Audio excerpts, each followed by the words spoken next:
Yeah, I remember that weekend, and it was interesting because we had the two cars. One was a car that was just sold, or they were both just sold recently, I believe, but one was built for Johnny Rutherford at Bathurst in '77, and we campaigned that quite a bit.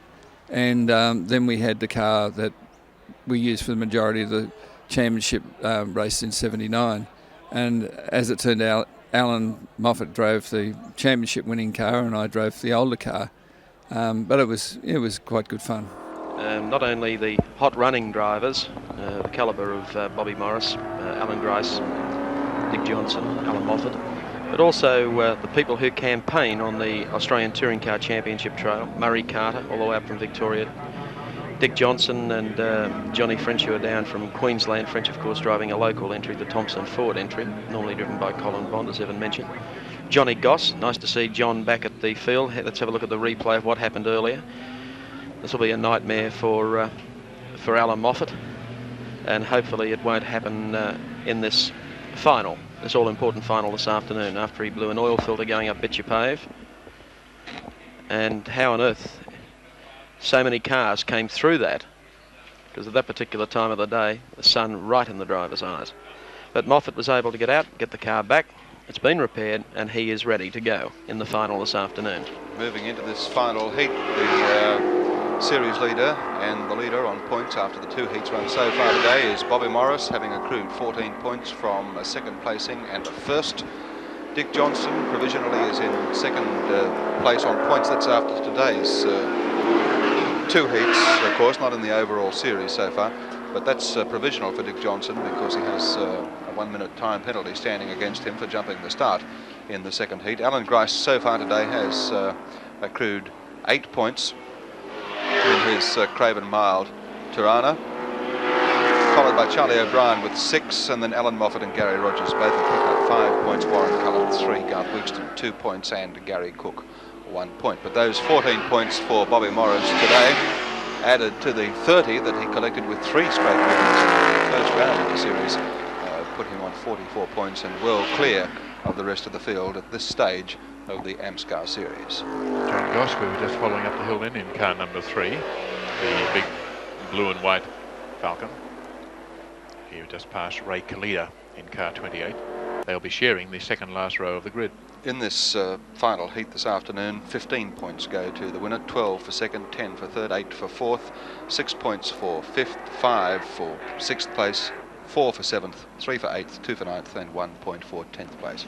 If you're wondering why cars are stopping and starting, there's nothing wrong with your set or the cameras. It's just that the drivers are practicing starts. They're warming up their tyres and just practicing their start to get the feel of the clutch and to make sure they can spin the rubber just enough to get it almost on the point of melting so that it gets maximum traction. They've got to have the tyres warm and a little bit soft in the compound to have them right, and they want to make sure they're ready and able to withstand a couple of minutes of cooling off here as they sit on the start line. Bob Morris, well and truly disguised beneath his full-length helmet, or full-width, full-chin helmet, and he's got the now fashionable anti-flame face mask, which just leaves him a pair of eye holes there.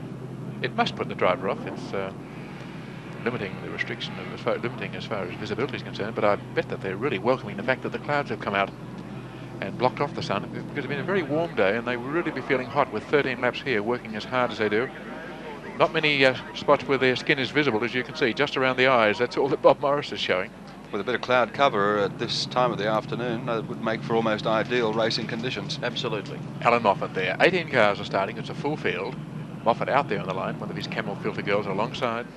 A little off-putting, wouldn't it? Standing beautifully. Oh, Alan would have no eyes for anything but that camel on the back. I can be reasonably sure of that. Just turn around so you can see your back, love.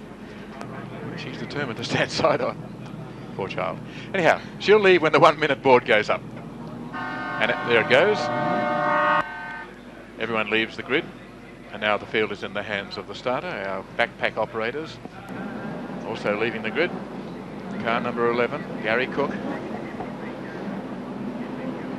He's back alongside Alan Moffat in the second row. He hasn't made really good starts. The man who's made sensational starts with 10 seconds to go is Dick Johnson, back in the third row, that blue Falcon. But the men to watch, the two green and white Tiranas, Moffat and Morris.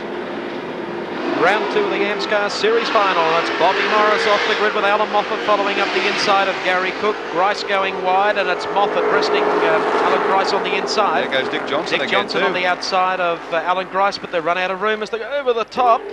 And everyone manages to come through okay. Grice is caught wide. Moffat just moves straight down the inside of him. And I think the Ron Hodson Channel 7 cars are running 1-2 as they go through that corner. Now come down the back part of the circuit. But Bobby Morris leading, Alan Moffat, Alan Grice is second, Dick Johnson. Warren Cullen's up in 5th place. And he's got Garry Rogers there, breathing down his neck. But it's the new team coming first and second. And the field is so close, pouring through Honda for the first time. 13 laps to come. There's the field. It's a large one, as you can see, through Rothman's corner and about to come onto the main straightaway once again. Bobby Morris in the Channel 7 car for Ron Hodson comes through the turn onto the straight. Alan Moffat in close pursuit. Alan Grice a little sideways turn. Then moving up to the big Ford is Dick Johnson, the first of the Fords in the field this afternoon. Murray Carter and the other Ford driver still well back at this particular stage of the race. Bobby Morris looking smooth as he goes over the top of Bitchapave, down into the tight right-hander. Moffat getting a second grasp of the wheel there as he goes through. And Alan Grice, who was very much sideways coming through that corner. So Tirana's 1, 2, 3. Then the first of the Fords driven by Dick Johnson of Queensland. Notice how smooth Moffat's got oil. Moffat is. Oh, just starting to speak about the way he's driving. It may have been cement dust, I hope so. But bear in mind, Moffat hasn't driven this car before. Dick Johnson's going hard there. The field pouring through. It's Garry. No, it's not. Charlie O'Brien. Charlie O'Brien in 5th place. Warren Cullen, Garry Cook, and then Garry Rogers. That's the order further back in the field. But the leader is Bob Morris. Second spot, Alan Moffat in car 25. And driving as though he's been used to Tirana's all his life. He's certainly seen plenty of them. I think he appreciates the challenge. He's answering the challenge very well today. Bobby Morris, the current form driver on the Touring Car National Championship circuit, comes over the top of Bitchapave with Alan Moffat running shotgun or rear guard even perhaps, keeping Alan Grice at bay. Moffat goes through that corner quite nicely. Grice coming up behind him. Then Dick Johnson, who may give Alan Grice a little bit of competition after the next couple of... Yeah, that's not cement dust that Alan Moffat is trailing. He's got oil there somewhere. I'm not quite sure where it's coming from, but there are rather ominous signs. In the meantime, Grice is closed up, Johnson's close. And then Charlie O'Brien, Warren, Cullen, Cook, and look at the dice game between Cook and Rogers. They're really playing at it hammer and tongs in these two Tiranas. Moffat has closed up. Whether he's got a problem? He's Cook on the inside. On the inside, yes, and he's they're having a great dice, that pair. Once again, up the top of the hill. Whether or not that is cement dust, it looks very much like oil, but only in that part of the circuit for some reason. The leaders go over the top of Bitchapave. Here they come down into Dunlop now. Bobby Morris just clips the corner marker. Alan Moffat, yes. At that stage, he's got oil. A break, but it may be the residue of oil that was spilt from the change of the filter. There'll be oil around there, and they may not have had time to clean it up, so he could be just spilling a bit onto the exhaust pipe, but we hope it's something. Yes. He's giving Grice cardiac arrest, I know that at this stage, and he's closed right up on Bobby Morris. He's out to give him a rest as well, I think. A rest from the leader. That oil doesn't spill over the back tyres as he makes a passing manoeuvre on Bobby Morris. Good sight for the Ron Hodson team. 1-2, and Alan Grice thinking it's smorgasbord. Right, yep. Johnson has dropped back a little bit behind him. He has a couple of Tiranas very close behind him if he thinks about easing up. But in the meantime, Moffat showing definite signs of wanting to lead. Some signals there by Bob Morris. Whether they're to his pit or to Alan Moffat, I don't know. I suspect they were to Moffat, suggesting that he should get on the right-hand side. So maybe he's going to give him a chance of being in front. Moffat certainly wants to get there. Maybe he thinks he's not going to last the race and would like to show that he could lead the race. In the meantime, Grice is very well placed. Right up, close behind them. Well, this could upset the apple cart if Grice puts his nose in there. Here's Moffat making a determined bid. That's where we notice the oil. It doesn't seem to show anywhere else on the circuit. Moffat pokes the nose of the second Tirana down the inside of Bobby Morris, exiting Honda corner, now on Vane Straight, going down towards Rothman's, the right-hander. Not much between the first three running cars. There's Grice getting somewhat agitated, but has to pick the right time to do it. We've got 8 laps to go, and I think we're going to see Grice try and make a move at some stage to pass both cars. If he can get by them both at once, that's what he's out to do. He's getting up very well placed on a few points. Loses out a little bit up here, maybe just marginally down on power. Noticeable also that this is a part of the circuit where Dick Johnson goes well in the Big Falcon. He closes up here. Grice braking very late and catching up a lot of ground under braking there. Moffat still blowing smoke for some reason out the side of the car. And Grice closing up through there, which is a pretty desperate way to have to make up ground. And Bob Morris in the meantime doing it all the right way, and Moffat very, very close behind, liking to get in front if he possibly could. We now wait at Honda for the trio to arrive. There's a car that's about to get a most awful shock when they come pouring in the top of it. It's Morris, followed by Moffat, then Rice, Johnson, O'Brien and Warren Cullen. And they've opened up that 5 well clear of the rest of the field, headed by car 34, Garry Rogers. But all the action is at the front with the leading 3 cars, Morris, Moffat, Grice. Well, there's a Ford hero doing a heck of a job in second place. Alan Moffat right on the tailpipe of Bobby Morris. Morris, I wouldn't think at any stage wants to give this lead away, just in case anything went wrong later in the race. He's got a lead to protect in the Amscar series, and here he leads. Alan Moffat, teammate for a day.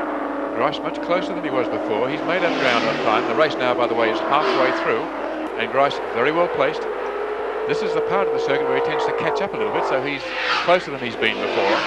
He tends to do daring things down here to Honda, but he may not be able to see much of the track because Alan Moffat is spewing a lot of oil or smoke, probably from the oil leak, I suspect. Johnson also very close, and now in comes O'Brien and then Cullen. Close motor racing, touring cars, Amaroo Park in the second round of the Amscar series with Bobby Morris leading car number 7, Alan Moffat, teammate, running in second place, and Alan Grice for Craven Mild in third place. Moffat with a whistle of smoke coming up the straightaway, but not as pronounced as it is when he goes down the back part of the circuit. And he's still fast, very, very fast at the top of the hill. There'd be no reason in the world why Bobby Morris would be easing off the pace. This race paced quite handsomely this afternoon. And the drivers are on so many dollars per point, and Morris doing a good job out in front, not running away from them by any stretch of the imagination. $25 a point, I think it is, isn't it, in additional prize money? Yeah. Every point earned is worth $25. The first 3 go through, the other 3 are led by Dick Johnson. Only 5.5 well, seconds. Here comes Grice's move. Let's see if it works out. I don't think it can, but it's enough to show that he's really serious to try and get by there. And he certainly gave the message to Alan Moffat that he's looking at getting by both these Ron Hodgson cars, and they take up line again. I was about to say there's 5.5 seconds between the first 6 cars. It shows you just how close the next 3 really are. But these are the 3 leading ones, with Alan Grice chasing after the 2 Ron Hodgson cars. Moffat's the one he wants to get. He's prepared to go up in the grass or do anything to get by him there, and it's Grice now coming down again on the part of the circuit that he really likes. He'll go hard down here, and he'll make a move, I would think, coming towards Honda, because that's where he tries to get into another line to get on the inside and through. And here they come now, and Moffat in trouble there with the dust. Here he comes again on the inside. He's not going to be let in, but luckily there's not a touch there. But it came pretty close. But once again, Alan Grice giving the message to Alan Moffat that he wants to get by. And Bobby Morris pretty happy, I think, with that situation, having Grice nibbling away at Moffat's heels, and he runs along in front. I could almost go along with Moffat playing rear gunner on this occasion, except for the fact that Morris isn't pulling away from them. Grice would be wondering what on earth he's got to do to get past, although he's had his own problems today and has been plagued in the Touring Car Championship round so far this year with electrical problems. But hot spark from Alan's exhaust pipe any tick of the clock could be on the cards. 4.5 laps to go. And it's still Bob Morris from Alan Moffat from Alan Grice. He went very wide there, and he takes the fast line down through Mazda House corner. Again, that surge of oil smoke from Moffat, it just dies away again. And once again, Grice closing up, making a challenging move here. Well, he knows that if he's going to make the move, it's got to be very soon. Down Phillip Straight, the 3 cars go now, which is a bit of a boomerang-like straight with a kink in the middle. Into Rothman's, a very hard corner. Alan Moffat, car 25, the meat in the sandwich. And pressing his little bit of wholemeal bread is Alan Grice. Trying very hard. He doesn't want to draw away or get left behind up the hill. He doesn't quite have the power of these cars. He has to stay within reach so that he can gain ground under braking. Just watch up the top. You see the brake lights come on earlier on the other cars. Grice goes very deep, as you can see. Just touched the brakes at the last minute, almost flattening that boot of Alan Moffat even more, and he's trying desperately to get through up on the top at Dunlop Loop. I think Alan Grice knows there are 1.5 laps or so remaining in this race, and the time has come to throw the big challenge at Alan Moffat. He was very, very close to him. And whether or not Moffat can keep fending him off by throwing BP out the window, we'll wait and see. Down to the left-hander at Honda, and Grice is CLOSE as they make the Vane straight now down towards Rothmans, and the moment of truth is about to arrive. Well, that tussle going on there, but oh, there he goes. Grice is trying to get underneath Moffat, and he does so into second place. Come back underneath him. We'll wait and see if he has enough sting to do it. That little dice, though, has allowed Bobby Morris to skip away with just a little bit of a lead with only 2 laps to go. I think he's found a determined Moffat who now decides he's going to go back and give his boy plenty. As he takes the inside and says, glad that, oh, everyone's heads just jumped back as they waited for Moffat to make the overtaking manoeuvre. Could Moffat be setting up for a Rothmans corner grand finale? He had the act perpetrated on him last year in the Touring Car Championship. Morris looks in the mirror and see there's not a green and white car. It's got some other cigarette company colours all over it. And Moffat trying to battle back to get on terms with Grice to make this a thrill in the last corner. I think Grice has a strong enough second place lead over Alan Moffat to hold that down to take the checkered flag. Grice goes in, comes out wide. There's the race leader, Bobby Morris, coming into Hodson Corner. Now onto the straightaway. And 1 lap to go.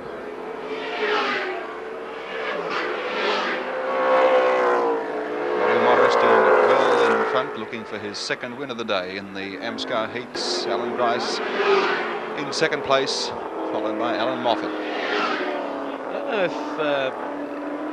if Morris has had problems with braking during the day, but it's quite obvious that Alan Grice is able to go into the corners a lot deeper and a lot harder, and he's not on the brakes as early. 1.4 seconds the margin between the first and second car. You can see the distance though, and this is the gap between the second and third car. Morris leading Grice, Alan Moffat in third place. If Grice had that ounce more power that the Hodgson cars have obviously got, and with the braking setup that he's got, he'd be a powerful man to beat. But it's Bobby Morris, the leader of the Australian Touring Car Championship, who's going to win this round, the second of the Amscar rounds, and Morris, the on-form driver in the Australian touring car scene, who goes across the line to take the checkered flag and win the second of the Rothmans Amscar Series. Alan Grice is second, Alan Moffat, the unusual teammate, in third place in the Ron Hodgson team, and Dick Johnson from Queensland bringing a Ford Falcon home in fourth place. Here's the battle of the Fords. Could be another racetrack on a different date. Murray Carter trying to get by Johnny Goss. And Johnny will be taking the inside run here as Murray attempts an outside manoeuvre. That concrete wall comes up quickly. Gossie has found himself a real racing opponent in the last stretch to the checkered flag, and Murray Carter comes through to finish at the back of the field. They've hit the fence. Murray Carter has hit the fence in the start finish. He went very wide, and he went into the fence, having taken that outside line. Murray Carter so close to the finish line, he blew a rear tyre, having gone out wide. The rear tyre went, which put Murray Carter out of control. The race was over. He was involved in a dice which he seemed to have won with John Goss, and Carter, with only 50 metres to go, is into the fence. Well, he's given the other cars an extra inch of safety now when they come around that corner, because he's moved the Armco back a little. Yes, but it doesn't do anything for the front end of the Ford. He's moved his own car back even more, I suspect. So bad luck indeed for one of the veterans of motorsport, Murray Carter, who's a privateer, has the backing of Brian Wood Ford, and as always at the Touring Car Championship rounds and the individual classics such as the Rothmans Amscar Series, pity to see him not finish, and also Charlie O'Brien in the Phillips entry, number 21. So a very interesting third round, full of action, with Tiranas 1, 2 and 3. And a pretty impressive day, I think, for Alan Moffat in his first ever day of racing in a Tirana. But honours, I think, rest justifiably with Bobby Morris once more, the leader in the Touring Car Championship, leader in this Amscar Series after the first round at the previous meeting here, and with 2 wins out of 3 races today. He picks up another 29 points today, added to the 30 that he got from a clean sweep at the first round. Gives him a total of 59 points and well clear of the field in the Rothmans Amscar Series. There'll be a presentation for Bob coming up shortly when we return to Amaroo Park. Well, a full lineup of the drivers who figured in that sensational race. Dick Johnson, who did so well for Ford. You must be rather pleased with yourself, Dick. Yes, I'm very happy at the moment. The car feels really good and it's starting to go well, and I think it's just an effort of all the boys that put the time in on the car. Well, you certainly upheld the Ford flag, and I think they must be rather proud and pleased down in Melbourne. We were a bit low on numbers, but I think Alan will be back again sometime. Alan Grice, a great second place. You had a bit of a dice there for a while. Oh, it was very pleasant to finish the day on at least a reasonable note. We've had a frightful day. I think the old Suzuki will probably pack up on the way home. That's the sort of day it's been. You're going to do a few handbrake turns inside the van. Yeah, that's right. We're still second to Bob. Once again, he was too good on the day, but we're certainly not going to turn our toes up. We're going to go and do some more homework and knock him off next time. And now to the members of the Ron Hodson Channel 7 racing team with the patron Ron Hodson in the middle. Let me just go past the driver who had a small part to play today. You must be a rather proud man, Ron Hodson. Naturally, Efren, very, very proud. It's a great day for us, a really great day. And your new teammate over there? Well, we don't know what to do with him, Now we got him, what do we do with him next? Well, if you take him up the mountain, there'll be about 1,000 people who could probably tell you what to do with him, but it depends which camp they belong in. Alan, you must be feeling rather pleased with yourself. Well, I wasn't pleased that Gracie got by me, but I think we're going to have a race here one day, just between Gracie and myself. We'll put about $5,000 on that corner and see who can jump out of the car fastest and pick it up. That's about the only way I'm going to get that one. But it was a great delight to drive Ron's car, and also very pleasant working with Bobby Morris all day and getting the cars set up, and it was a thrill to drive them. Mentioning the name Bob Morris, the winner, a great drive, Bob. Thank you, Evan. I can only say that the car ran faultlessly all day, and I just filled in my 5%, and the rest of Ron Hodson mechanics did their 95%. Well, this is one round of the $60,000 Rothmans Amscar series. To make the presentation to today's winner, it's Mr. Bob Page from Rothmans.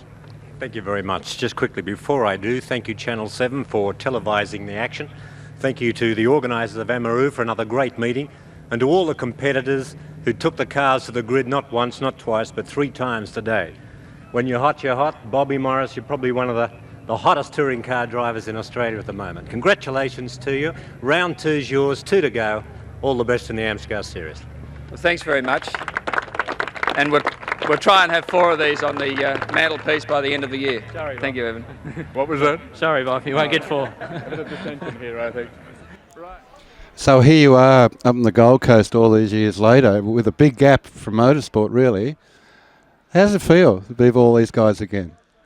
Look, I think it's great to meet up with all the guys you used to race against, and there's some sayings. The older I get, the faster I was. But some great guys here, and I think that even though we were very competitive, I think that everybody still had that sense of fellowship and camaraderie. We were all sort of in it together, and we raced really hard against each other, but we still had fun. And to finish off, Bathurst, how close is it to your heart when you look at it today in today's configuration compared to the old days? Look, I think Bathurst has moved on. The circuit is actually a lot better. The surface is better. The safety's a lot better. I think it's a great circuit, and I think it's a circuit that, as always, tests drivers. The good drivers will still come to the fore at Bathurst. So what's your favourite car of all time? The favourite race car would probably be the A9X that we won the championship with. Although the Bathurst Falcon in '81 was a great car. It was a really good car. Here's Johnson. Now the brake duel. Whoa! Not much between them. There was almost a touch. Johnson's over the strip on the inside. Boy, Dick Johnson wants to lead this in a hurry, and Brock says, let's make it 3 wide and have a real race of it. Brock takes the inside run. Oh. Johnson's lost out in this battle. Bartlett maintains the lead. Brock is through to second. Dearie me. They're attacking this like it's the Ovals at Talladega. But right here and now, most people's predictions have gone out the window. Have they what? They said Brock wouldn't be able to keep pace with Johnson and Bartlett in the early laps. Okay, oh, dearie me, Brock, I think has got problems, has he? He's pulled to the outside, and Brock is, I think, in trouble. Yes, he's been passed by Kevin Bartlett, goes back into the race lead. Johnson is in second place. Bobby Morris third. Peter Brock comes into the pit area, and certainly an unscheduled pit stop. We have an enormous traffic jam. We've had a horrendous crash at the top of the mountain. By the look of it, Bobby Morris and number 7 is around sideways. 57 is there, one of the Recar team cars. We have an absolute blocked track at the top of the mountain. Damage at all. There's the view from Alan Grice's car. He's there, car 44. He's just stopped. Right, well, that's the action for the day. Just to wrap up as far as Channel 7 viewers are concerned, once more, it's back to Garry Wilkinson.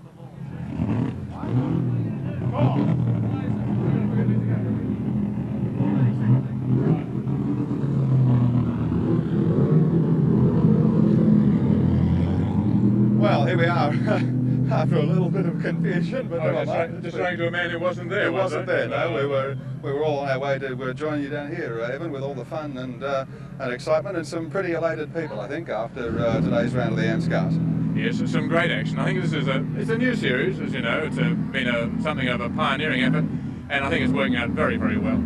Yes, I think that the series is a winner for the promoters here at Amaroo, and I certainly think that the fans have been getting what they've been looking for, I think, for some time now. I think that as far as spectators are concerned, they've shown dramatically they like big touring cars and they like to see big names.